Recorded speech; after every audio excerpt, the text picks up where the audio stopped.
Time to go over my priority TBR for 2026, which means, of course, I have 26 books that I would like to prioritize then.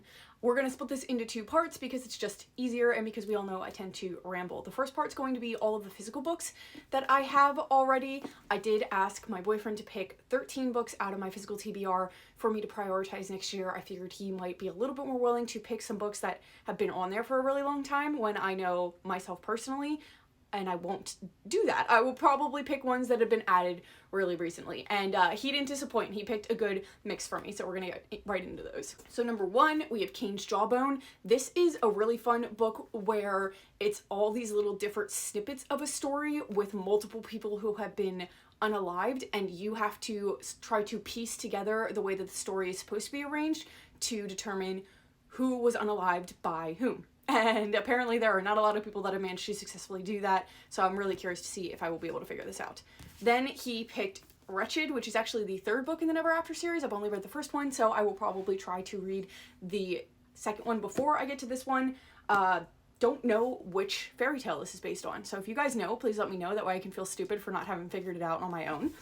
Then number three, he picked Lights Out. I'm really excited to read this. I don't know why I haven't.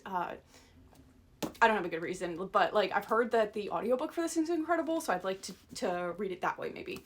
Then we have Not the Girl You Marry. I don't really know too much about this one. I found it at a little free library and thought it looked cute, so I'm kind of glad that he picked that one because I probably wouldn't have gravitated towards that. Number five, he picked If We Were Villains, which is a Dark Academia. I have been meaning to get to my Dark Academia books for a really, really long time and just haven't, so this will hopefully give me the push that I need. Number six is the beginning of a YA trilogy, or at least I think this is the first book, which is Matched. This is another one that I found in a little free library, and it like hit a spot in the recesses of my brain where I was like, I remember people talking about this. Let me grab it just to see if I like it. Then another YA one, we have The Twin by Natasha Preston. I read another Natasha Preston earlier this year, didn't really like the writing, so I'm hoping this one hits a little bit differently. Number eight, we have Fight, which is the first book in an interconnected romance series called The Skyridge Hotshots. Very excited about this. This is about a wilderness firefighter.